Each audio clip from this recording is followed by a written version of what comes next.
दोस्तों नमस्कार, मैं कमलेश कुमार @कमलेश 1230 में आपका स्वागत है। दोस्तों, बहुजन समाज पार्टी के लिए एक निराशाजनक खबर आ रही है और वो खबर उस खबर पर हम बात करेंगे और साथ में ये भी बताएंगे आपको कि ये निराशाजनक खबर जो है कहाँ तक बहुजन समाज पार्टी का नुकसान कर सकती है।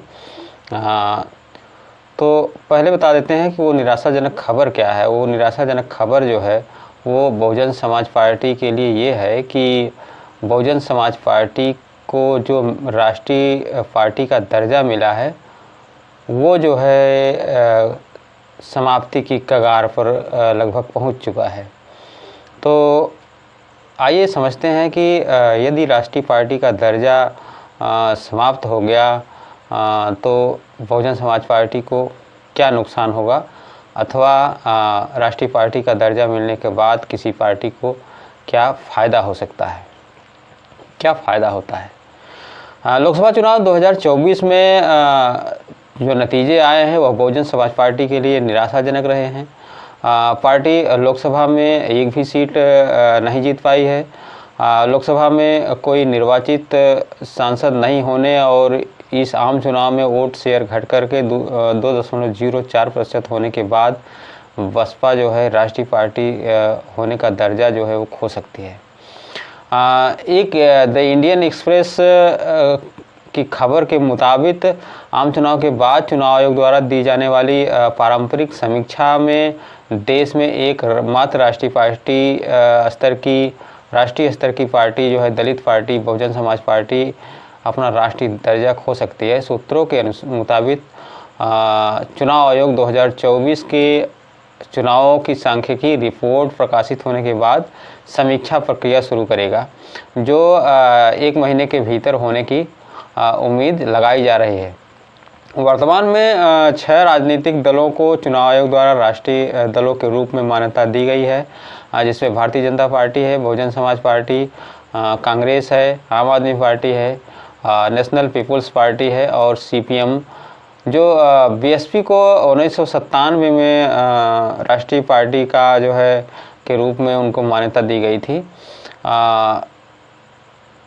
उसका जो मानक है वो अलग है। उसके पैमाने क्या हैं, आइए ये समझते हैं। चुनाव चिन्ह आरक्षण और आवंटन आदेश 1968 के अनुसार एक राष्ट्रीय पार्टी वह है जिसके पास पिछले आम चुनाव में 4 या अधिक राज्यों में कुल वैध वोटों का कम से कम 6% और कम से कम 4 सांसद होने चाहिए। इसके अलावा पार्टी के पास लोकसभा में कम से कम 2% सीट होनी चाहिए, जो कम से कम 3 राज्यों में हो या वह कम से कम 4 राज्यों में एक मान्यता प्राप्त राज्य पार्टी हो। ईसीआई वेबसाइट पर उपलब्ध नतीजे जो हैं उसके अनुसार बहुजन समाज पार्टी 18वीं लोकसभा में कोई भी सीट जीतने में विफल रही है और कुल वोटों का केवल 2.04% प्राप्त कर पाई है। ऐसे में वह राष्ट्रीय पार्टी का दर्जा बरकरार रखने में पहले 2 बड़े पैमाने पर विफल रही है। 2024 के चुनाव के अंतिम परिणाम के जो और आंकड़े अभी तक प्रकाशित नहीं हुए हैं। तीसरी कसौटी के लिए बहुजन समाज पार्टी को 4 या अधिक राज्यों में मान्यता प्राप्त राज्य पार्टी होने की शर्तों को पूरा करना होगा, जिसे वह अभी तक पूरा नहीं करती है।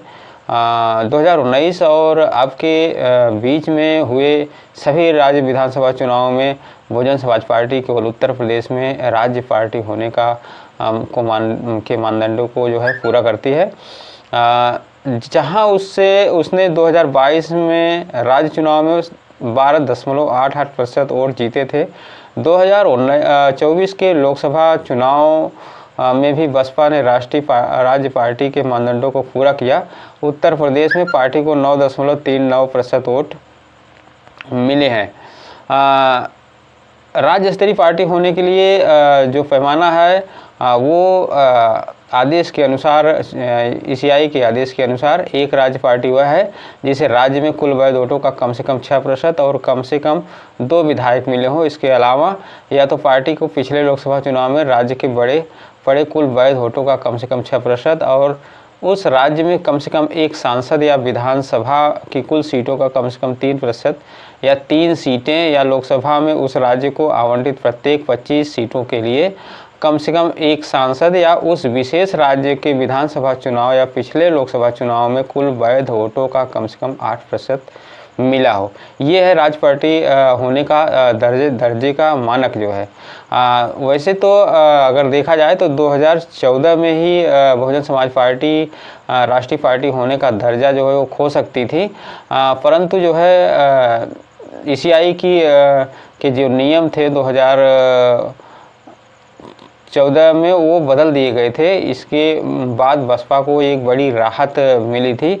यह पहली बार नहीं है कि बसपा के राष्ट्रीय स्थिति सवालों के घेरे में है। पिछले 4 लोकसभा चुनाव में बसपा का राष्ट्रीय स्तर पर वोट शेयर जो है काफ़ी कम हो गया है।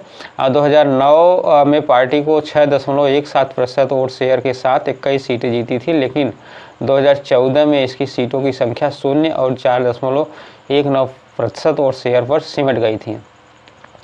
2019 के लोकसभा चुनाव में जब बसपा ने सपा के साथ गठबंधन किया तो बीएसपी ने 10 सीटें और 3.66% वोट शेयर हासिल की थी। 2014 में जब बसपा के पास लोकसभा की कोई सीट नहीं थी और 4.19% वोट शेयर था तो वह अपनी राष्ट्रीय पार्टी का दर्जा खो सकती थी, लेकिन 2016 में चुनाव आयोग के द्वारा जो है किया गया एक संशोधन बहुजन समाज पार्टी के लिए एक संजीवनी बूटी साबित हुआ, उसकी राष्ट्रीय पार्टी का दर्जा बच गया। 2014 के चुनाव के बाद 1968 के आदेश को 2016 में संशोधित किया गया था। वह संशोधन 1 जनवरी 2014 से लागू किए गए थे, जिसमें कहा गया था कि किसी पार्टी को राष्ट्रीय या राज्य मान्यता की समीक्षा उस चुनाव के बाद पहले चुनाव से में नहीं की जाएगी जिसमें उन्हें दर्जा मिल सकता है, जिसका अर्थ यह हुआ कि पार्टी के स्टेटस की समीक्षा 10 साल बाद होगी। इसका लाभ सभी पार्टियों को मिला, यहाँ तक कि बसपा को जो 1997 राष्ट्रीय पार्टी बनी थी इसको भी उसका लाभ मिला। पार्टी की अगली समीक्षा 2019 के लोकसभा चुनाव के बाद हुई और बसपा अपनी राष्ट्रीय स्थिति को बरकरार रखने में सक्षम रही, क्योंकि यह पिछले 2 विधानसभा चुनाव के परिणाम पर आधार पर 4 या अधिक राज्यों में एक पार्टी बनी थी। चुनाव आयोग ने अब तक कोई जानकारी इस पर नहीं दी है। लोकसभा चुनाव के खराब प्रदर्शन के बाद बसपा राष्ट्रीय स्तर की मान्यता पर पूछे जाने पर जो सवाल पूछे गए थे उस पर बसपा के उत्तर प्रदेश के अध्यक्ष विश्वनाथ पाल ने कहा था कि राष्ट्रीय पार्टी और राज्य पार्टी के दर्जे के लिए वोट शेयर से संबंधित कुछ नियम हैं, लेकिन इन नियमों और पार्टी के भविष्य की स्थिति के बारे में चुनाव आयोग ही बता सकता है। चुनाव आयोग ने फिलहाल इस मुद्दे पर कोई टिप्पणी नहीं की है। सूत्रों ने कहा कि समीक्षा प्रक्रिया में आमतौर पर लोकसभा चुनाव के बाद महीने लग जाते हैं, क्योंकि चुनाव आयोग पार्टियों के प्रदर्शन की समीक्षा करता है और निर्णय लेने से पहले उन्हें जवाब देने का मौका देता है। पिछली बार यह प्रक्रिया उस वर्ष लोकसभा चुनाव के बाद 2019 के अंत में शुरू हुई थी और परिणाम अप्रैल 2023 में घोषित किए गए थे।